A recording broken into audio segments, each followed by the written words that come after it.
The summer evening unfolded with an unsettling calm, the kind that makes the air feel heavier than it should. At the end of Maple Street, the Hartley home stood in quiet dignity, its white porch glowing in the amber hues of sunset. Inside, the soothing clink of silverware and soft laughter echoed from the dining room, where Jonathan Hartley, his wife Claire, and their 14-year-old son Lucas were finishing their meal. On the surface, the Hartleys appeared to have the kind of life people in their small Ohio town envied. A picturesque family, complete with love, laughter, and success. Lucas, in particular, was a beacon of charm. His bright green eyes and effortless grin made him magnetic, a favorite among classmates and teachers alike. Jonathan often spoke proudly of his son to his colleagues at the fire station, boasting about Lucas's accomplishments and good nature. Yet, despite the pride swelling in his chest, Jonathan occasionally felt a fleeting unease he couldn't quite name. It was during one of those ordinary evenings, as they watched a documentary about genetics for Lucas's science project, that Jonathan's unease resurfaced. The film spoke about inherited traits, how physical features and characteristics are passed down from parents. Jonathan's gaze lingered on his son, whose features bore little resemblance to his own. He tried to brush off the thought with a comment. "You've got your mom's eyes," he said with a soft smile. Lucas chuckled. "Good thing, huh? Your brown eyes are boring, Dad." Claire laughed, though Jonathan caught something fleeting in her expression, a flicker of unease as if she, too, was suppressing a thought she dared not voice. The moment passed quickly, but it settled deep within Jonathan like a seed taking root. The following days offered little solace. Though he told himself he was overthinking, small, seemingly inconsequential moments began to pile up. Family friends often remarked how much Lucas resembled Claire's side of the family. Lucas himself jokingly admitted he didn't take after his father. Though Jonathan loved his wife deeply and trusted her implicitly, she had been his soulmate since college after all, those nagging thoughts refused to be silenced. That weekend, the Hartleys hosted a lively barbecue in their backyard. Friends and neighbors gathered under string lights as the scent of grilled burgers mingled with the evening air. Among the guests was Daniel, Jonathan's younger brother. Daniel was the quintessential adventurer, a man who exuded charm and confidence in a way Jonathan never could. Lucas adored his uncle, shadowing him and laughing at his every joke. "Uncle Dan, you're way cooler than Dad," Lucas teased, earning a good-natured laugh from Daniel as he ruffled Lucas's hair. Jonathan joined in the laughter, though a tightness constricted his chest. He noticed the way Lucas mimicked Daniel's gestures, the ease with which they seemed to understand one another. He also noticed something else, an exchange of glances between Claire and Daniel. It was brief, but it struck Jonathan like a whispered secret. That night, after the house had grown silent, Jonathan lay awake, staring at the ceiling. He told himself again and again that he was imagining things, that Claire's love for him was steadfast and true. But doubts are persistent, growing in the shadows of quiet hours. Life carried on with its usual rhythm. Claire was as devoted as ever, throwing herself into community work and school fundraisers. Lucas thrived in every way, excelling in soccer, earning top grades, and filling their home with laughter. Yet, Jonathan couldn't shake the feeling that Claire's smiles hid something unspoken, that Daniel's easy charm masked something deeper. One Saturday, the family gathered at Claire's parents' house for lunch. The afternoon was idyllic, with the table laden with grilled chicken, fresh vegetables, and lemonade. Lucas sat next to Daniel, laughing at one of his uncle's animated stories. Jonathan watched them from across the table, his stomach twisting. Their shared mannerisms, their synchronized laughter, it was as if they shared a connection beyond words.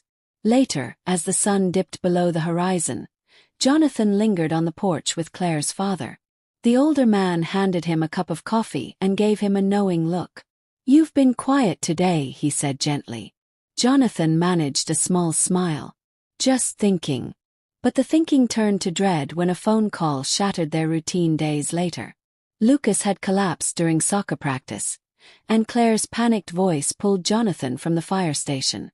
At the hospital, He paced the fluorescent-lit halls, his heart pounding as doctors worked to stabilize his son. When a doctor approached, clipboard in hand, the words came like a punch. "Lucas is stable, but he needs a blood transfusion. We'll need immediate family to donate." Jonathan stepped forward without hesitation. "Take mine." Minutes later, as he sat in a sterile room while a nurse drew his blood, Jonathan prayed for everything to be okay. But when the doctor returned, his somber expression froze Jonathan in place. "Mr. Hartley, your blood type isn't a match." Jonathan's mind reeled. "That's impossible," he stammered. The doctor shook his head. "Genetics can be complex. We'll need to test another family member." Claire, pale and trembling, whispered, "Daniel's here. Test him." Jonathan's world tilted as Daniel stepped forward, following the nurse.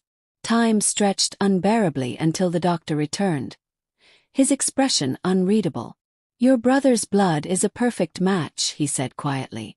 The room seemed to constrict, the weight of the revelation pressing down on Jonathan.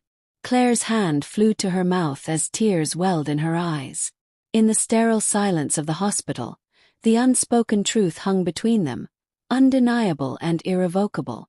The summer evening was cloaked in an unsettling calm, the kind that seemed to carry whispers on the breeze. The Hartley home stood proudly at the edge of Maple Street, its white porch bathed in the golden hues of a fading sun. Inside, the comforting clink of silverware and soft laughter echoed from the dining room, where Jonathan Hartley sat with his wife Claire and their 14-year-old son Lucas, finishing dinner. On the surface, everything seemed idyllic, the kind of life envied in their small Ohio town.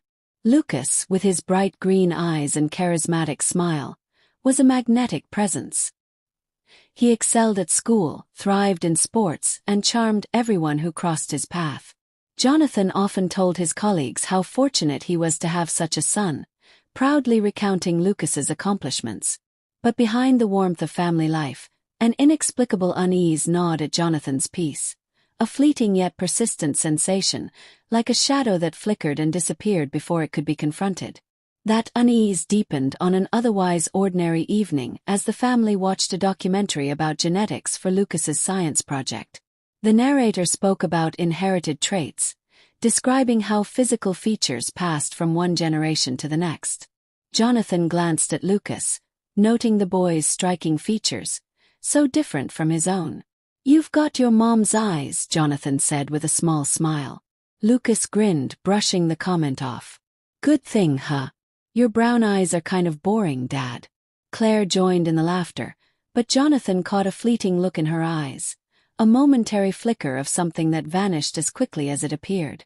Though he laughed along, a seed of doubt was planted, one he couldn't quite ignore.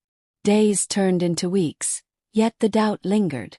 Jonathan tried to dismiss the nagging thoughts, reassuring himself that he was overthinking. After all, he and Claire had built a life filled with love and trust.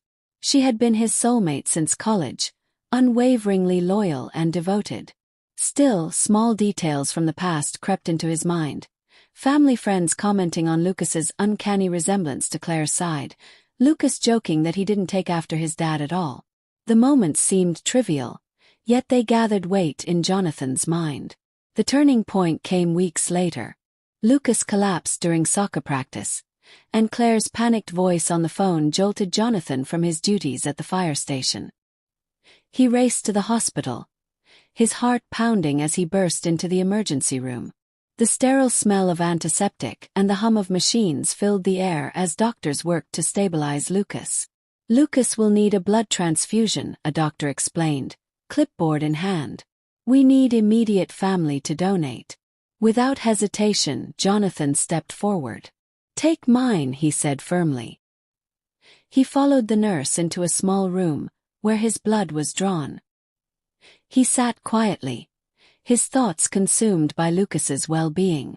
Hours later, the doctor returned with a look of hesitation. "Mr. Hartley," he began gently, "your blood type isn't a match for Lucas's. We'll need to test another family member."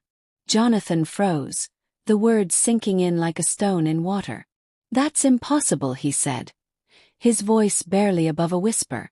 The doctor's face softened. Sometimes genetics can surprise us. We'll need to test someone else. Claire, pale and trembling, turned to Daniel, who had arrived after hearing the news. Test him, she said, her voice cracking.